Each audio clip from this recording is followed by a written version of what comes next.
عزیزان گرامی و شنونده، فردا انشاءالله شاید که رمضان باشه و اگر نباشه پس فردا هست، زیرا رسول صلی الله علیه و سلم فرمودن که صوموا لرؤیته و افطروا لرؤیته، مهتاب را دیده روزه بگیرید و مهتاب را دیده افطار بکنید. یعنی اگر مهتاب دیده شود این ماه 29 باشه فردا رمضان است، و اگر مهتاب دیده نشد فین غم علیکم فاکملوا عدة شعبان 30. اگر مهتاب را دیده نتانستید باز شعبان 30 روز پوره کنید. یعنی این ماه باید 30 روز شود، بعد از او باز روزه گرفته میشه. خب شاید رمضان باشه یا نه، بعضی نکاتی خیلی مهمه اشاره میکنیم انشاءالله، کوتاه و مختصر. اولین چیزی که به او اشاره میشه اهمیت دین اسلام است. همه خواهران، مادران، پدران، برادرانی که صدای مرا میشنوید، الله سبحانه و تعالی به خاطر نجات من و شما، به خاطر سعادت و نیکبختی من و شما یک دین بسیار عظیم و بزرگ روان کرده و فرموده الیوم اکملت لکم دینکم، امروز روزی هست که دینتان را برایتان کامل کردیم. این یک اسلامی را روان کرده که او دین کامل است. و اتممت علیکم نعمتی، و نعمتهای خدا بر شما تمام کردیم، پره کردیم. و رضیت لکم الاسلام دینا، و می اسلام به شما من حیث دین راضی شدیم، انتخاب کردیم. در آیت دیگر گفته و من یبتغی غیر الاسلام دینا، و هر کسی که غیر از اسلام دین دیگری را بخواهد فلی یقبل منه، هرگز قبول نمیشه. و هو فی الاخره من الخاسرین، و امی انسانی که غیر اسلام دیگر راه روش تعقیب بکنه این در آخرت از جمله جهنمی ها هست. و الله فرموده ان الدین عند الله الاسلام، یقینا دینی که پیش الله قابل قبول است دین اسلام است. پس امی دینی که ما شما در این داخل هستیم الحمدلله، و این نعمت عظیم و بزرگ الله متعال به من و شما بندگان خود نصیب کرده. از بین قدر مخلوقی که در روی زمین است الله متعال این نعمت دین اسلام به ما داده، پس بگوییم الحمدلله. امی اسلامی که ما و شما در این داخل هستیم امی از خود ارکان داره. ارکان یعنی پایه های اصلی و اساسی داره. همین دین اسلام پایه های اصلی و اساسی داره. عبدالله ابن عمر رضی الله عنهما میگه رسول صلی الله علیه و سلم فرمودن بنی الاسلام علی خمس، اسلام بناش به 5 چیز است. در این حدیث رسول الله علیه و سلام اسلام تشبیه به یک خیمه داده. اسلام تشبیه به یک خیمه داده که همین خیمه 5 ستون داره. 5 ستون داره. شهادت ان لا اله الا الله، یکی از جمله عمده ترین ستون‌های ازیان و مثل ستونی که در وسط خیمه باشه شهادت لا اله الا الله و ان محمدا رسول الله، یعنی توحید و یکتاپرستی الله را قبول بکو و اطاعت و فرمانبرداری و رسالت رسول الله را قبول بکو. این پایه اصلی و اساسی است. شما ببینید وقتی خیمه را امی پایه‌اش بکنی دیگه داخل خیمه زندگی نمیشه، زیرا خو کل خیمه به زمین میفته، 4 طرفش اگه بلند بانه و صد یزید زمین میفته، از اون خیمه استفاده نمیشه. پس این پایه اساسی است که در وسط خیمه گذاشته شده. بعد از اون 4 پایه دیگه که از 4 کنارش است که او چی است؟ نماز است، زکات است، روزه است و حج است. 5 بنای اسلام که ما شما همیشه یاد داریم الحمدلله. پس ببینید در این حدیث اسلام تشبیه به یک خیمه شده. خیمه که می باشه انسان داخل خیمه از آفتاب نجات میافته، از گرد و خاک و خاکباد و طوفان‌ها نجات میافته، همچنان از باران و از برف از چیزا انسان داخل خیمه نجات میافته. اگر انسان داخل خیمه نباشه خامخا برایش تکلیف میرسه. اسلام هم به مثل یک خیمه است که ضامن سعادت و نیکبختی تمام پیروای خود است. انسانی که چقدر در خیمه خوب داخل شوه و می خیمه خود چقدر که استوار و محکم بکنه اونمو قدر اونمو انسان از مصیبت ها و مشقت ها نجات پیدا میکنه. ببینید شما بعضی خیمه ها را وقتی که شمال میاد چپه میکنه، از بین میبره. بعضی کسا اسلامش که ضعیف است، مذبذب است، کمی مشکل دنیوی که سرش میاد اسلام اعلام میکنه، کمی مشکلات تحمل نمیتونه، یا مثلا شهوتش که غلبه میکنه عاجل میره طرف شهوت، خیمه از خیمه اسلام خدا میکشه نعوذ بالله. یا به خاطر مال و متاع دنیا بعضی اوقات انسان از این خیمه خدا میکشه یا خیمه خدا از بین میبره. پس اسلام مثل یک خیمه وری ضامن سلامتی، سعادت، نیکبختی ما شما هست. و یکی از جمله رکنهای همین دین مبین اسلام صیام است، روزه هست که الله عزوجل درباره ازی فرموده یا ایها الذین آمنوا کتب علیکم الصیام، ای اهل ایمان، ای مردای مسلمان، ای زنای مسلمان، الله روزه را سر شما فرض گشتانده. این یک گپ عادی نیست بلکه فرض است، فرض الهی است، رکنی از ارکان دینت است. لعلکم تتقون، تا اینکه شما متقی شوید. یعنی مدرسه است برای اصلاح شما. خود روزه گرفتن مدرسه است برای اصلاح شما. و این در اصل یک نعمت بزرگ الله است که موسم‌های مختلف برای بندای خود میاره و عبادت‌های مختلف برای بندای خود میاره. مثلا یک نفر از باب صدقه ضعیف است، صدقه دادن نمیتونه، لکن در باب صوم خب نمره میبره دی کمی کاستی خدا دی باب پر میکنه. یک کسی دیگه هست مثلا در باره ذکر الله عزوجل کمی سست است، لکن در صیام در روزه قوت داره، روزه میگیره و امو کمی کاستی که در او بخش داشت از این بخش ورا پر میکنه. الله عزوجل جنت صفت کرده، بعد از میگه و فی ذلک فلیتنافس المتنافسون، به خاطر رفتن به جنت شما باید با همدیگر هم چشمی بکنید، با همدیگرتان هم چشمی داشته باشید که ما باید اجر و ثواب زیاد ببرم. پس اینمی رمضان ها که میایه و این موسم های مختلف الله به بندگان خود میاره، به خاطر که مردمایی که شایق جنت هستن دمی میدان ها دیگه سعی بکنن، تلاش بکنن، کمی کاستی خود، تقصیرات خود پر بکنن و خود بتوانن که توسط امی طاعت و عبادت مستحق مغفرت و بخشش الله عزوجل بکنن. یک حدیث بسیار زیبا هست، ابو هریره رضی الله عنه میگه که رسول الله صلی الله علیه و سلم ایتو میفرمود وقتی که ماه رمضان می آمد، به می خاطر ما به این نکات اشاره میکنیم زیرا طریقه رسول الله علیه و سلم می بود که در هر موسم به وقتش صحبت میکرد. وقتی که ماه رمضان می رسید نبی علیه السلام میگفت اتاکم رمضان، آمده به شما رمضان، شهر مبارک، ماهی هست که سراسر برکت داره، ماه پر برکت است. این نبی علیه السلام مطلبش بود که توجه مسلمانان را به اهمیت و فضیلت و عظمت و شرافت ما دعوت بده، که تو نه که مثل که دیگه مردم روزه میگیره ما میگیریم دیگه نه قدرش بفهمیم نه قیمتش بفهمیم نه احساس داشته باشیم نه درک داشته باشیم، تو نباشیم باید. بلکه رسول الله علیه السلام میگه اتاکم رمضان شهر مبارک، شهری پر برکت است، فرض الله علیکم صیامه، این ماهی هست که الله عزوجل بالای شما روزه گرفتن از را فرض گشتانده. یک. دوم، تفتح فیه ابواب السماء، دروازه های آسمان در این ماه باز میشه، دروازه های جنت گشاده میشه. دیگه و تغل فیه ابواب الجحیم، دروازه های جهنم بسته میشه. و تغل مردة الشیاطین، و شیاطین سرکش بسته میشن.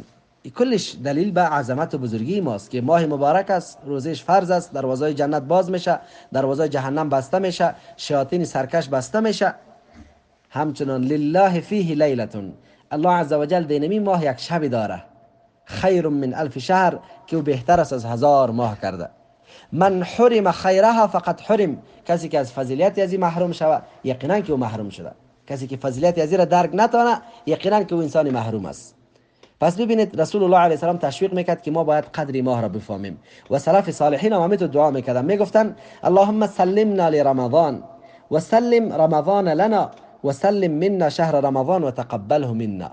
یا الله ما را به رمضان صحیح سلامت برسان، یا الله رمضان را به ما صحیح سلامت برسان، یا الله رمضان را از ما صحیح سلامت قبول بکن. این دعا را میکردن، شوق و ذوق داشتن، خوشحال میشدن که ماه رمضان رسیده. زیرا رسول صلی الله علیه و سلم فرموده من صام رمضان ایمانا و احتسابا غفر له ما تقدم من ذنبه، کسی که رمضان روزه بگیره با ایمانداری کامل، با اخلاص کامل، با نیت ثواب، اینطور نه که عادتا روزه بگیره مثل که دیگه میگیره مجبور ما هم بگیریم، نه، با اخلاص خوب با شوق و ذوق بگیره، گناههای قبلیش کلش الله عزوجل میبخشه. همچنان حدیث دیگری متفق علیه است که رسول صلی الله علیه و سلم فرمودند، خوب گوش کنین، من آمن بالله و برسوله، کسی که ایمان بیاره به الله و رسولش، و اقام الصلاه، نماز خدا بخوانه، و صام رمضان، روزه رمضان بگیره. سه گپ بسیار ساده و آسان. کان حقا علی الله ان یدخله الجنه، الله بالای خود حق گرفته که این انسان داخل جنت میکنم. این انسانی که ایمان به الله و رسول داشته باشه، نماز خدا ادا بکنه، روزه رمضان بگیره، الله عزوجل میگه کان، رسول الله علیه السلام میگه الله بالای خود حق گرفته که ایدخله الجنه، که این انسان را داخل جنت بکنه. صحابه کرام میگه که شنیدن گفتن افلا نبشر به الناس، میگه به مردم نرسانیم این مژده و خوش خبری را، میگه به مردم نگوییم که این بس عمل بسیار آسان الله جنت میده، الله مهربان. رسول الله علیه السلام گفت که لکن در جنت 100 درجه هست، اعدها الله للمجاهدین فی سبیل الله، که الله 100 درجه را کلش آماده کرده برای کسانی که در راه الله جهاد میکنن. بین هر درجهش مثل بین آسمان و زمین فاصله هست، بین هر درجه از او به مثل فاصله بین آسمان و زمین، اینقدر فاصله بزرگ است. بعد از اون نبی علیه السلام فرمودند که وقتی که از الله جنت میخواید جنت فردوس بخواید، زیرا جنت فردوس جنت وسطی ترین جنت و بلندترین جنت است و از جویهای جنت جاری میشه، یعنی سرچشمه کل جویهای جنت در فردوس است و بالای از او عرش رحمان است، عرش الله متعال است. پس در این حدیث هم ببینید که رسول الله علیه السلام کسی که ایمان به الله و رسول بیاره، نماز بخونه، روزه بگیره، داخل جنت میشه. در حدیث دیگر رسول الله علیه السلام فرمودند الصیام جنه، روزه خود سپر شما هست، روزه سپر است. جنت احدکم من النار، بعضی الفاظ آمده، یا جنت حصینه، یک سپر بسیار محکم است در مقابل آتش جهنم. بعد از رسول الله علیه السلام میگه وقتی که روزه می داشته باشید شما در یک روز فسق و فجور نکنید، جهالت نکنید، سر و صدا و غالمغال نکنید، دشنام ندید، و اگر کسی شما را دشنام داد باز چی بگویید؟ بگویید انی صائم، من روزه دار هستم. بعد از اون نبی علیه السلام میگه والذی نفسی بیده لخلوف فم الصائم اطیب عند الله من ریح المسک، یقینا بدبویی دهن روزدار به پیش الله متعال از بوی مسک هم که افضل است. ببینید سبحان الله، یعنی روزه آنقدر عبادت قابل قدر است پیش الله که بدبویی که دهن روزدار کمی بدبویی میشه عکس میکنه، این میام پیش الله از بوی مسک هم که قدر داره، زیرا به خاطر طاعت الله عزوجل این بوی دهن انسان پیدا شده. بعدا نبی علیه السلام میگه یترک احدکم طعامه و شرابه و شهوته من اجلی، الله متعال میگه که از شما خوردن نوشیدن شهوت به خاطر ما ترک میکنید، من اجل، خاص به خاطر ما که الله راضی شود، به خاطر که الله میره سر ما فرض گشتانده. الصیام لی، روزه برای ما است. الله میگه الصیام لی، روزه برای ما هست. الله نسبت روزه را به خودش میکنه و انا اجزی به، و ما پاداشش میدم. یعنی دیگه اعمالتان ملائکه ثبت میکنن، نوشته میکنن، اجرش میدن، یکی بر 10 و یکی بر 100 و 700 و بالا و پایین. لکن روزه که از چیزی است که الله میگه من خودم به دست خود برایتان اجرش میدم، یعنی آنقدر اجر داره که اجر زی حساب نیست. اینطور نیست که اگر روزه بگیری 100 نیکی و 20 نیکی و 1000 نوشته شه، بلکه روزه خود صبر است و صبر چیزی است انما یوفى الصابرون اجرهم بغیر حساب، برای صابرا الله عزوجل اجر به حساب میده. در حدیث دیگر رسول صلی الله علیه و سلم فرمودند ان فی الجنه بابا یقال له ریان، در جنت یک دروازه هست که او دروازه ریان نام داره. ریان چی معنا؟ ریان یعنی سیراب کرده شده، ریان از ری گرفته شده، ری سیراب شده نمیگه. یعنی این انسان ها که به خاطر الله تشنگی را صبر کردن، تحمل کردن، الله عزوجل اینها را در جنت داخل میسازه. از آن دروازه داخل میسازه که دروازه سیراب، دروازه که دیگه انسان در اوجا تشنگی را اصلا احساس نمیکنه. لا يدخل منه الا الصائمون، از این دروازه داخل شدن نمیتوانه مگر صائمه، مگر روزه دارا. یقال صدا میشه این الصائمون، کجاست روزه دارا؟ بیاین که این دروازه برای شما آماده شده، بیاید از این دروازه شما داخل جنت شوید. پس برادران عزیز، خواهران مسلمان، ماهی بسیار قیمتی پیش روی ما هست و فرصت بسیار طلایی و بزرگ برای مغفرت گناه ها الله به ما آماده کرده و این نعمت بزرگ الله نصیب ما کرده که به ما و شما حیات داده، زندگی داده تا این ماه را ما زنده هستیم الحمدلله. پس این فرصت را غنیمت بشمارید و خود را مستحق جنت الله عزوجل بسازید و کمی و کاستی های خود را توسط طاعت و عبادت در این ماه بزرگ پر بسازید. رسول الله علیه السلام فرمودند للصائم فرحتان، روزدار برایش دو خوشحالی هست. یک خوشحالی نه بلکه دو خوشحالی است. یک خوشحالی در وقت افطارش است و یک خوشحالی در وقت ملاقات با الله متعال است. انسانی که روزه داره، روزه میگیره، در وقتی که با الله ملاقات میکنه خوشحال میشه که الحمدلله که من روزه گرفتم، این ثواب روزیم، اجر روزیم، شفاعت روزیم نصیب ما شد. و انسانی که نمیگیره وازوجه سرش خم و بدبخت و نعوذ بالله رسوا می باشه. ابی امامه رضی الله عنه از رسول الله علیه السلام پرسید، گفت یا رسول الله مرنی بامر اخذه عنک، یک چیزی به من امر بکو که من مر انجام بدم. در بعضی الفاظش آمده که مرنی بامر ینفعنی الله به، یک کار به من معرفی بکو که به من فایده داشته باشه. رسول الله علیه السلام گفت که علیک بالصوم فانه لا مثل له، گفت روزه بگی، زیرا روزه عبادتی است که مثل نداره. روزه عبادتی است لا مثل له، عبادت بی مثال است، عبادت بی نظیر است.